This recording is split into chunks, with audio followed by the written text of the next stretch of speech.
So I often get asked by clients and potential clients, how do I design remotely and why is it not possible for me to come to their home?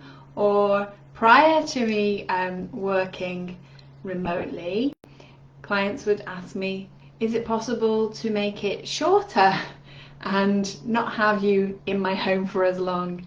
So, you can never please everybody all of the time, but I wanted to explain how the remote working came about, how it has changed the way that I work, how this has improved things for my clients, and why this is definitely going to be more of a trend going forwards with more architecture practices working in this way, and why this is a good thing.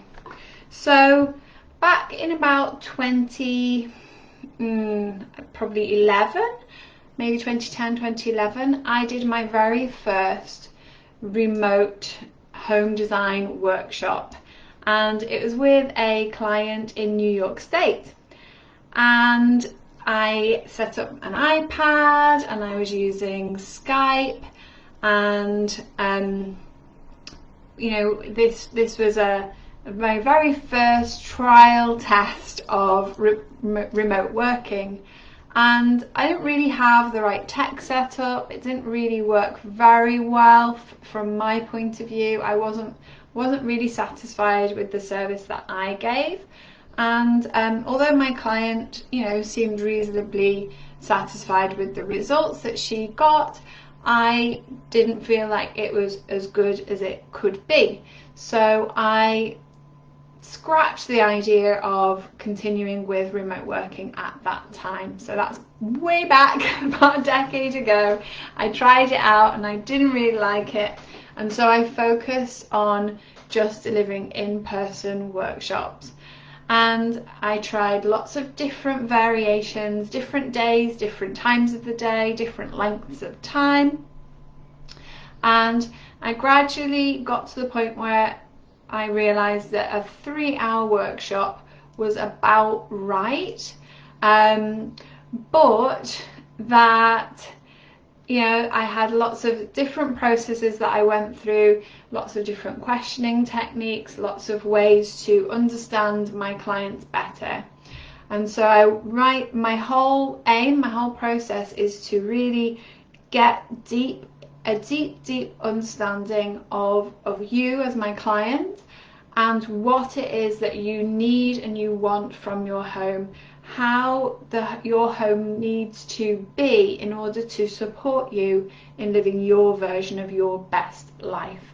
And so that's very important for me, that it's your best life, it's what that means to you, and that I do a lot of work in order to understand what that is for you, rather than making assumptions about what a good life looks like, because my interpretation of a good life may not be the same as yours, and your next door neighbours, or your best friends, or your auntie and uncle, they also may have their own ideas of what makes a best life. And so we're all different, we're all unique, and our homes can be adapted, adjusted to enrich our lives and make more benefit for all of our unique little differences. So 2019, I had been working on my in-person workshops, and I was delivering those up and down the country. I was being flown down to the south of England. I was traveling up and down. I was doing them all over the place, really.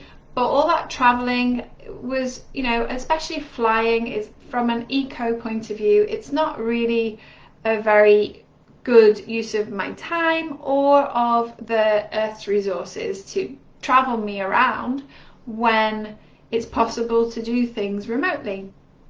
So back in 2019, I started to have conversations with my clients via Zoom calls, video calls, and I realized that there was more technology available that was better than there was way back in 2010, 2011 when I first tried a virtual workshop. So at the end of 2019, I bought the equipment, I bought a tablet, I bought a new webcam, which is what I'm talking to you now, and I got a microphone and lots of different things to start to prepare for, once again, offering remote virtual workshops, design sessions, collaborative sketch design sessions. And then 2020 happened, COVID came along, and you know, my dad was in hospital a couple of times with heart problems, and for me it was very important to shield him and to do what I could to protect not only my own family but also my clients' families. So I wanted to make sure that I could continue working in a way that was going to keep everybody safe. And so I took the plunge and stopped offering in-person workshops and purely offer now virtual, the Home Design Foundation package. So I took the work that I was doing and I developed that work and the process into a much more robust process. And so I found that this has actually, I was worried that, you know, I was sort of dragging my feet because my initial, you know, older impression of doing virtual workshops was not great. It was okay, but I was worried that it wasn't going to be as good. So beginning 2020, I offered very cut price rates to trial working back on this remote way, and I found actually there were many benefits to me doing that for my clients. So by not traveling, not flying up and down the country, or, you know, traveling around, driving around the countryside, I found that that time that I spent traveling, I could instead spend it designing and delivering better quality design work for my clients. The time and the effort and the energy that is expended when you're traveling, again, I don't have that lot of energy, so I get up in the morning and I have a really full focused day on the foundation package, the design day of that foundation package, and that is completely focused. All my energy, all my attention is on that day.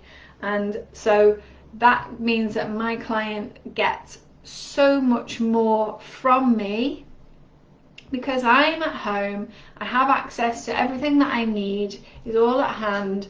I'm more relaxed, I can give more energy, and I'm more rested. And this means that you're going to get a much better result out of me. So, you know, sort of the golden goose kind of thing. Look after your golden goose and you get the best result out of it. You don't want to kill your golden goose by making it travel up and down the country, making it exhausted, making it not, you know, nervous about potentially going to the toilet or asking for another glass of water and those sorts of things. I can deal with all of that myself at home. And as a client, if you're hosting somebody in your home, there's an added pressure there. And so I've found that it's much better for my clients not to have me there in their home for like 3 odd hours. Instead, we have a call to start the day, and that's an initial call where we go through all of the vision that you have created with my help, with my processes and my workbooks. And then after that, I will spend time sketching designs for you, making it all, lots of ideas together. And then we have a collaborative sketch design session when I will show you all the thoughts and ideas that I have had, and we'll work through that. And it means that for you, fitting a design day into your your working day is much more possible. In the past, I had clients saying, oh, I don't want to have to take a whole day off work in order to be at home, and is there not any way you can just do it in the evening or something like that? And I don't work in the evenings. I work a normal office hours, and so this is a way that I can provide this service within normal office hours, but in a way that for most people, teachers and people who have very much more restricted times, may struggle. But if you are working from home, you work in an office, you can have a half-hour break in the morning and then a 1 hour break at lunchtime, and you can agree that with your boss, then it's very easy to fit this in and around your working day, because you don't have to be at home if you're not able to be at home, and you don't have to have me there for 3 hours and be sure that you've got everything. You're having to deal with somebody in your home. So it's less of your time, it's more of my time for you spent dedicated to your project. It's less disruption for you, not having to have somebody in your home, and it really works a lot better, because the results you get are so much better having had more of my time, more of my effort, more of my energy gone into this. And what I've also found, I tested out lots of different days of the week.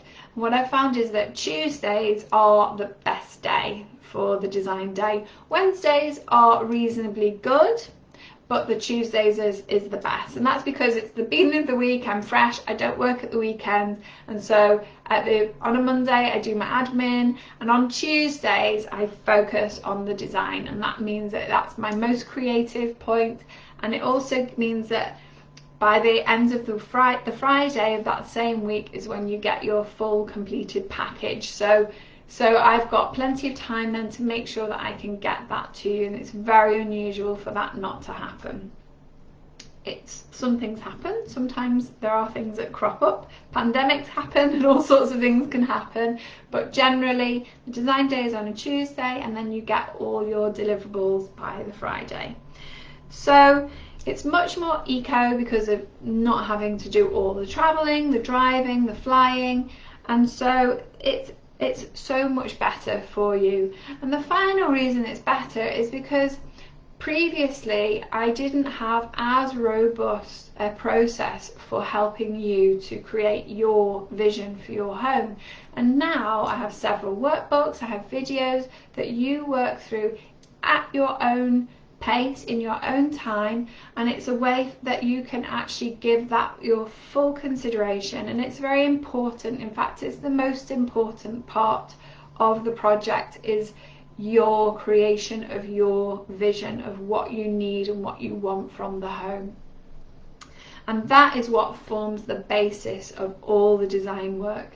So the Home Design Foundation package is a complete package, really. It helps you put together the vision, and that is the most important part, and then it helps you explore and define what that vision will look like in practical terms, in terms of the layouts and how that works with your house.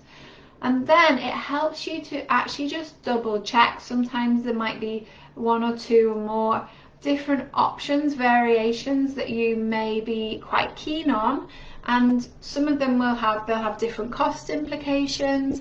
They may have different potential return on investment, pardon me.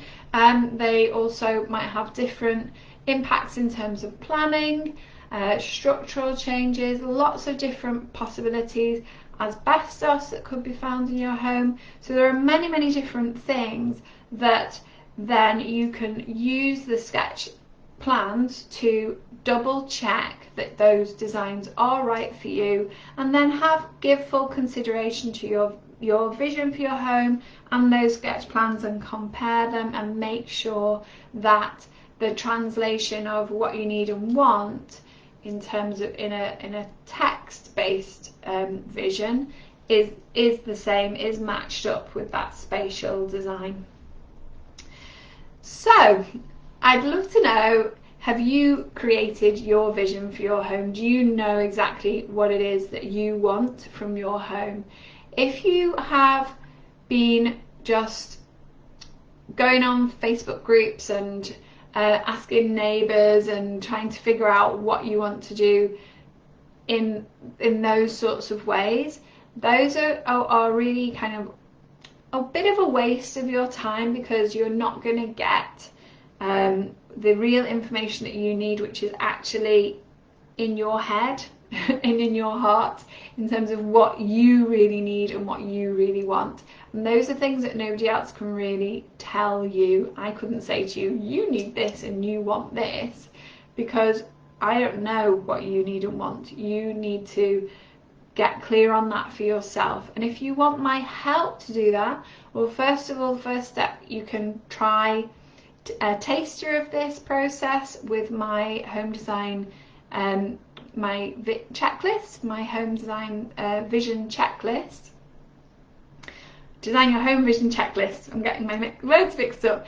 So you can get that. I'm going to pop the link in the description, and you can get a copy of that and have a test run and see if that's a good start for you.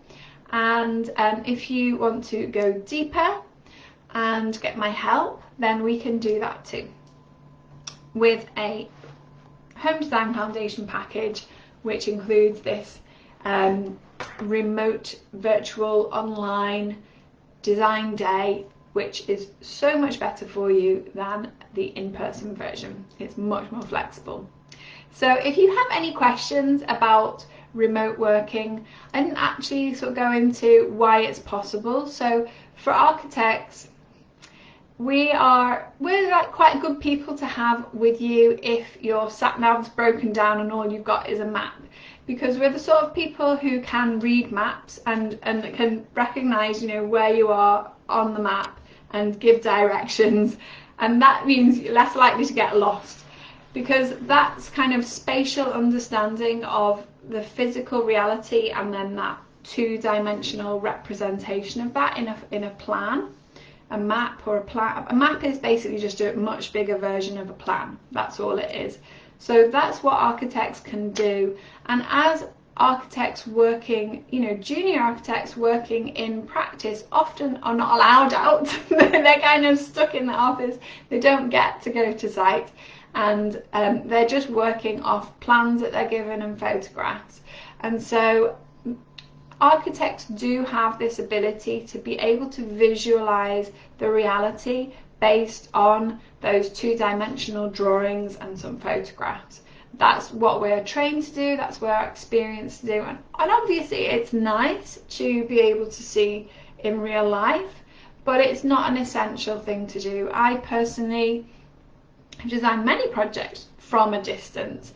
When I lived and worked in Barcelona, I worked in a company which did high-end retail fit-outs, and I designed the flagship store for Milan for a jewellery brand, and that fit-out was done on the basis of my boss went out there, obviously, not me, and he came back with some hand sketches, with some dimensions and some photographs of the space. And from that, I had to draw the plans and then design the space. And that was perfectly possible for me to do because I understand space in that way. And when you're working with houses, it's most houses have some similarities.